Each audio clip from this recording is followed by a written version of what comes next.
And then resolution. That is going to be the resolutions. Okay, now is our public comment period for the agenda items. Mrs. Smith, I believe you called in. Yeah. You have the floor. Hey.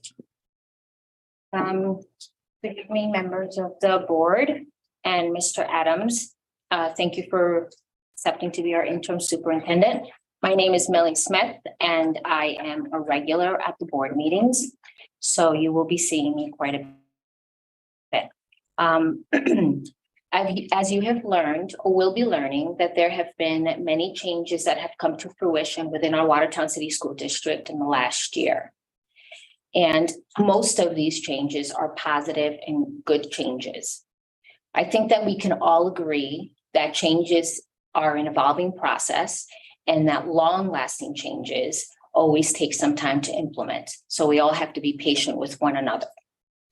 I have observed firsthand that the diligent work that the school board has accomplished since the beginning of the school year, despite the fact that we've had to make, or you've had to make, very difficult and challenging decisions.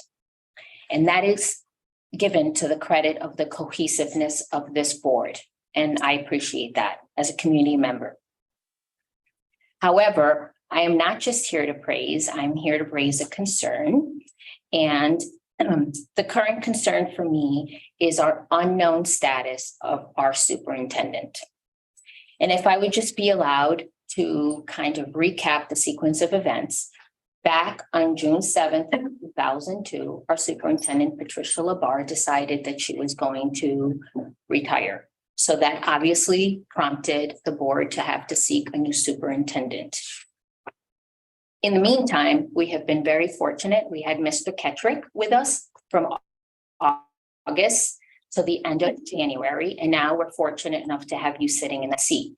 So that's a positive thing, that we're having great people occupy that seat while we find someone that's permanent for our community. So back in September, the job was posted, and it was initially posted with a salary of $160,000. My understanding is that we did not obtain enough qualified candidates at that salary. So then the job was subsequently posted with a salary of $190,000, hoping that we would attract more candidates.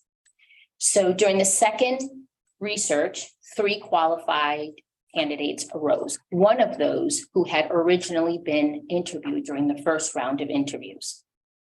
This past January, the board notified a diversified group of stakeholders in the community, which included administration, teachers, students, and community members such as myself, and allowed them the opportunity to come on January 19th and have a stakeholder meeting with each candidate, which was an excellent idea. It was an opportunity for every community member that was interested to meet the candidate, ask questions, and inquire anything that they wanted to know about the candidate who was potentially going to be running our school district. Today, it's February 7th, and it's been just about 9 months since this whole process has started trying to find a new superintendent. And I know that the board has prioritized finding a superintendent. However, it is very uneasy for us that at this point in time, we still remain uninformed as to the status of a new superintendent. My personal opinion, and I am well connected in the community, is that this is causing a lot of uneasiness and some ill feelings because we really don't know what's going on. And when you ask stakeholders to devote their personal time to meet a candidate, to submit written evaluations in the spirit of actively partaking in the selection process, and we still have no feedback on where we stand with this process, it's not satisfactory.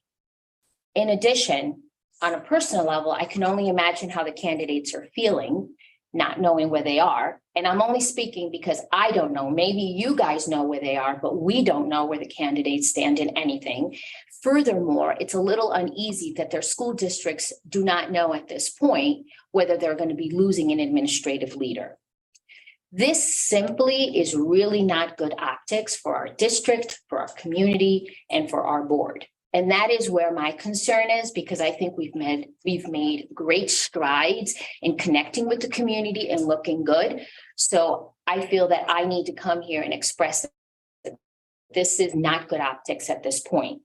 However, I do understand, and I think a lot of people understand that sometimes when we're focusing on getting the job done, we neglect to see how things look to the other people on the outside. Us sitting out here, we don't know what's going on the inside. So we understand that this is an unintentional thing. No one's sitting there saying, well, we're not going to say anything, but it's very difficult for us from the outside to try to comprehend where we're moving forward. When 3 weeks ago, we had this great opportunity to meet 3 candidates, and 3 weeks later, we're still sitting here, don't have a candidate. And potentially we're hoping that at the following meeting, which won't be until February 28th or 27th, maybe at that meeting. So everybody's still kind of thinking, okay, where are we with all of this? So the last thing I'd like to say is that I think all of us cumulatively have an invested interest in bringing the best candidate forward. And I think it would behoove the board to provide the community with some formal update. Where are we in the process? Are we working with somebody? I understand that details cannot be delivered, but to say something, here is where we're at, would be very, very soothing to inquiring minds. And I think that if we can come together to solidify and bring the new superintendent as soon as possible, obviously that's going to benefit all of us. But I just wanted to share with you that it's uneasy when the communication is not there. So I appreciate your hard work. I appreciate that you're working diligently. Please don't think that anybody thinks you're not doing your job. It's just uneasy that 9 months into this process, we still don't have a permanent leader. Thank you. Thank you for the comments. Good points.